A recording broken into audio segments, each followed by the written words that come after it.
Uy, alam mo ba kung bakit takot ang mga matatanda sa taong 2026? Hindi lang kasi ito basta Year of the Horse. Ito ang rare na Year of the Fire Horse. Nangyayari lang to every 60 years.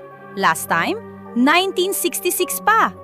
At alam niyo ba, noong 1966 sa Japan, grabe ang bagsak ng birth rate. Kasi ayaw ng mga parents mag-anak ng babae nung taon na yon. Ang superstition kasi, ang mga babaeng fire horse daw ay sobrang tapang at malas daw sa asawa. Yung tipong uubusin daw nila ang buhay ng mister nila. Grabe, di ba? Pero sa totoo lang, sabi ng experts, ang fire horse babies ay leaders, passionate at hindi nagpapatalo. So hindi sila malas. Sadyang too powerful lang para sa mga weak na lalaki. Boom! Oh, ikaw, takot ka ba sa fire horse o ready ka na sa swerte? Tag mo na yung tropa mong nagpaplano mag-baby na yong taon.